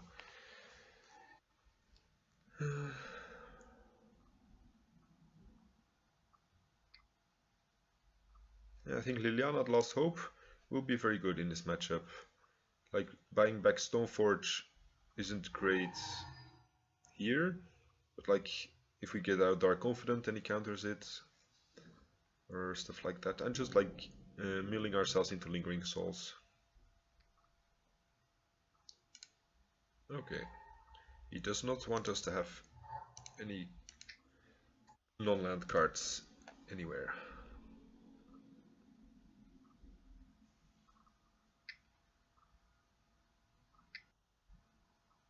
Chase, sure.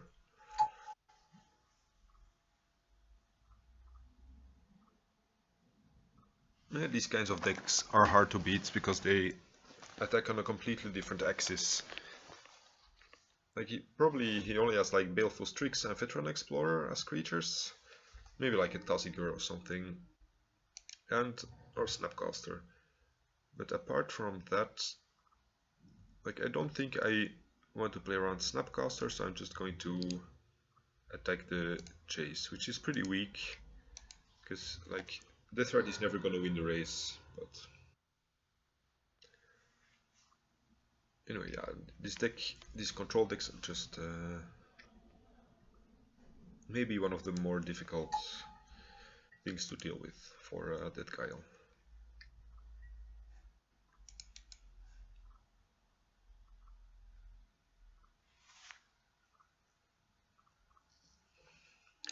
So I think post sideboard I want Galactic, Duress, Spirit, I don't think I want Surgical, but I do want Needle, and maybe I want Rest in Peace.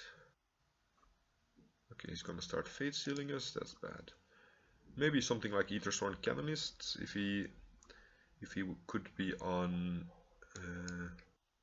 Snapcaster Mage. Sure. Sure. I'm not gonna plow yet until I know what I'm drawing. This could be good if he has not top decked a Force of Will yet. Wow, okay. I like. And I'm gonna keep this open in case of Snapcaster Mage. Because like there is not, like, if he only had one Innocent Blood, I may take that right now. But because he has two anyway, that means I can't lock off his Snapcasters for the future.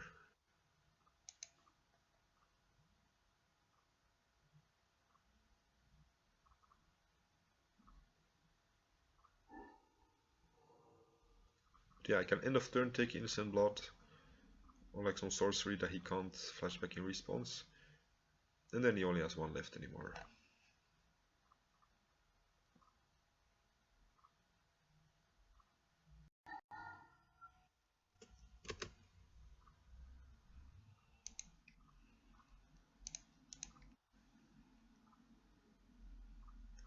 Six mana, Green Sun Zenith for Traktusk or something silly.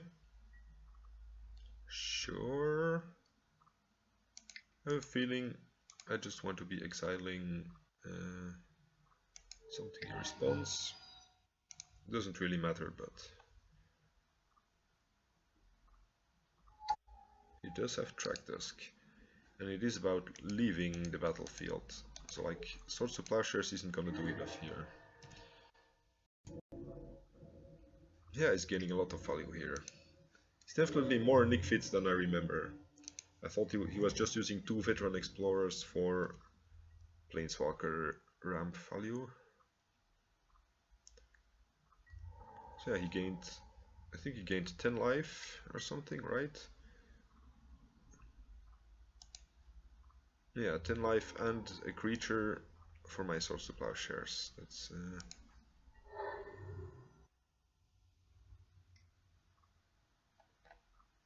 yeah, it's a cool deck. I think I think it's good. They're still viable in the format. Maybe I should start gaining life here. Yeah, so I think I want Rest in Peace against the Veteran Explorer Cable Therapy combo. But other than that, it's not great. Oh, that's another Chase, sure. He's targeting me. And he keeps it on top, but I'm gonna call bluff for one turn. Yeah, exactly. I'm gonna call bluff and preserve my fetch land. just showing him that I'm not afraid of his mind sculpting.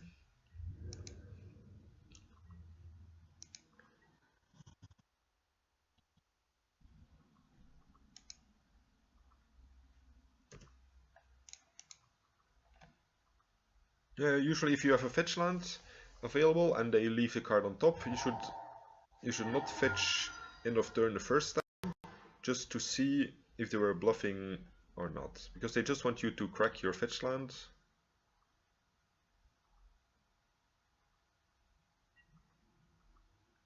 They want you to crack your fetch land and then they can start fate sealing you properly the next turn. So as long as you leave the fetch land open, like their fate seal is not as effective. I'm probably gonna concede here because I can't beat a board like that. Yeah, I want to save myself some time in life, so I do want these. Like he goes pretty big on the board, so I may want some Toxic Deluge. Don't think I want Canonists, but I think I might just bring it in. Swords of Plowshare seems okay. This seems like most of these cards seem okay, really. Maybe I'm gonna cut some hymns. I definitely don't want the Chromox, because I'm gonna have a lot of mana from his Veteran Explorers. I think all of these equipments are pretty okay, so either one Canonist isn't great. Maybe Rest in Peace isn't great enough either, just against 2 Veteran Explorers and some Cable Therapies. Like, my Lingering Souls could provide a lot more value. And what else? Yeah, maybe I just don't need the extra discard effect.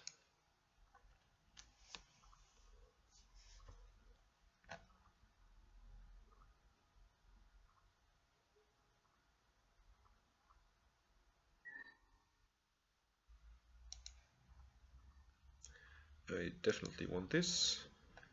I mean, it doesn't do anything beyond turn 2.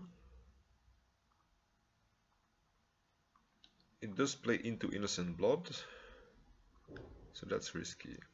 I may want to Thoughtseize before playing the Deathrite. I think I'm gonna do that. Only sucks that we have 2 basic lands in hand, so his Veteran Explorer will be very good.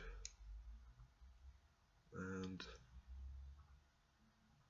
I think I'm gonna take the Pernicious Deed.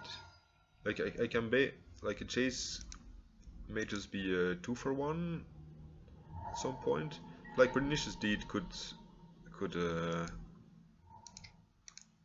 like take a whole board, like a Stoneforge or with Lingering Souls and equipments on it. I like the Pithing Needle. Like a Jace, we can just deal with it with 1 card.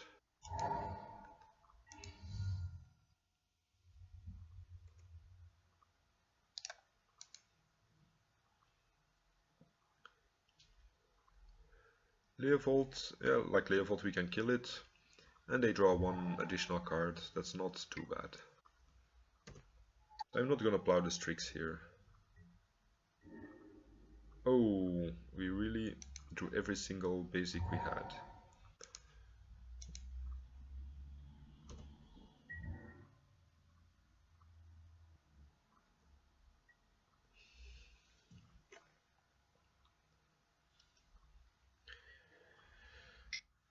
Yeah, this is a bad matchup for sure. Maybe I should have taken the Brainstorm, because if he only had like 2 lands, it was his ability to dig for a 3rd one.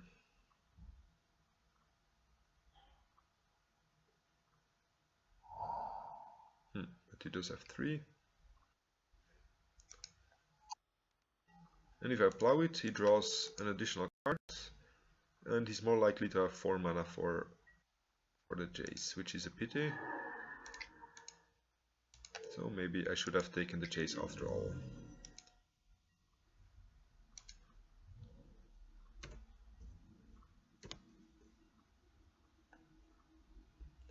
Yeah, obviously I should have taken it, like the deed was only good if I would draw a lot of permanents, but if I'm not drawing anything, the chase is more dangerous.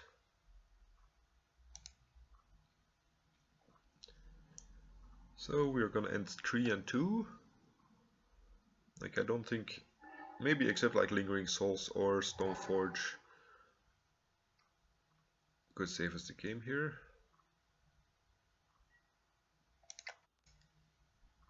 Oh, that's rough, that's very rude. Yeah, Jace against a handful of land is definitely gonna win the game. So we had a chance against the Eldrazi deck, which we lost against, and we did not have a chance against this. Maybe we do. I mean, I'm gonna try. Like his Jace still beats Liliana, I think. Because it will draw him into more abrupt decays.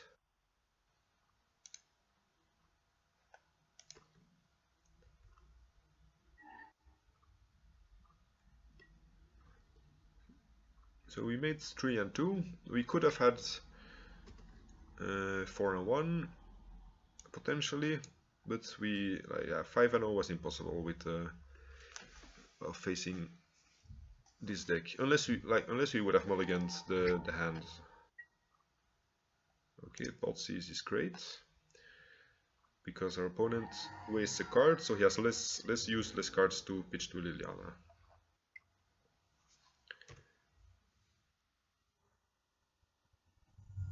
It makes him less likely to resolve Jace.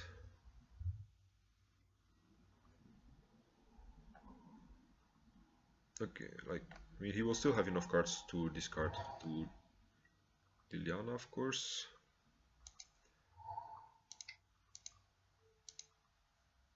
Yeah, okay, sure, he will resolve the Jace, but he will only have 1 card in hand.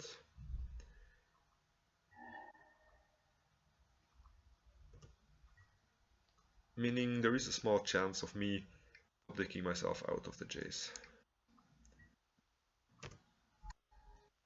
Like him getting a Force plus a blue card in case we draw Pitting Needle or Council's Judgment are pretty small.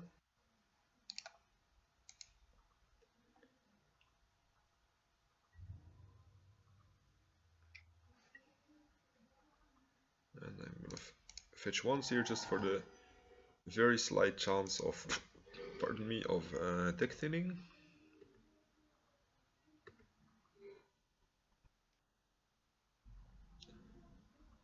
Okay. I don't care enough about the death right here. Ooh, Confident is very good.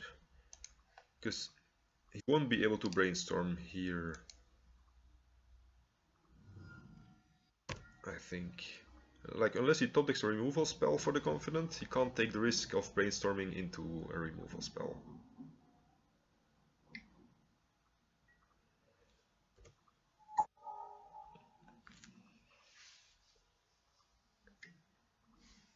Okay, now he may be able to find a removal spell he needs.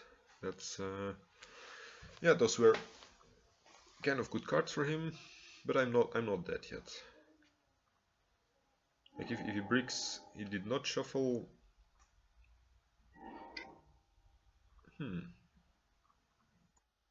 Okay. I can play the Confidence and I can play the Sword, but I can't equip it. Otherwise it will be immune to Jace and that would have been crazy good here.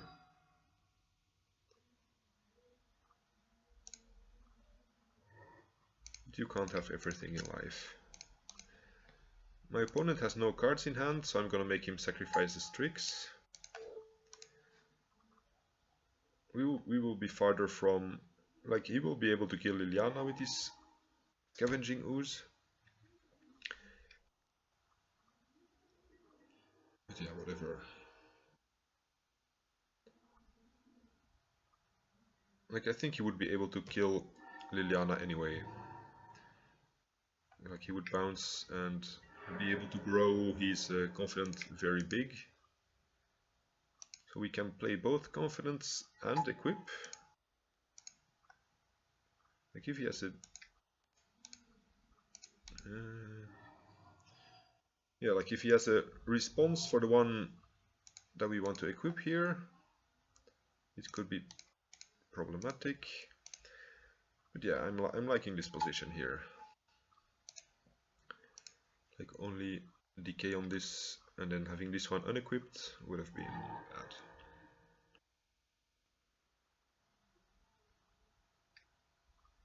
But this, we do need to start drawing a removal spell for the Scavenging Ooze. There's a 6/6 that like...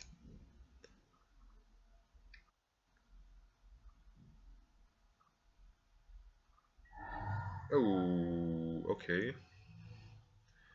I did not see that coming.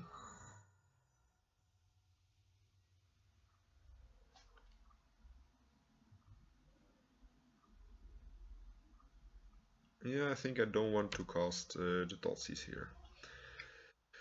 Man, I'm gonna concede here. I have no out.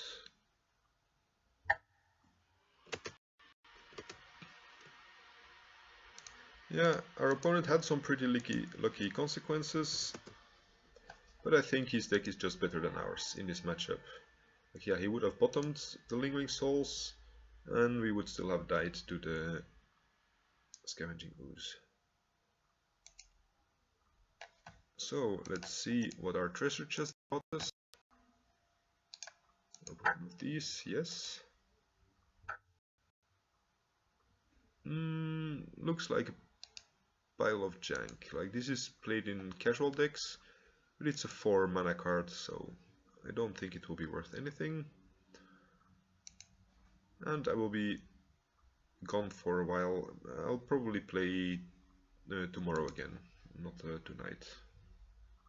And I don't know yet which deck, so I will see about that.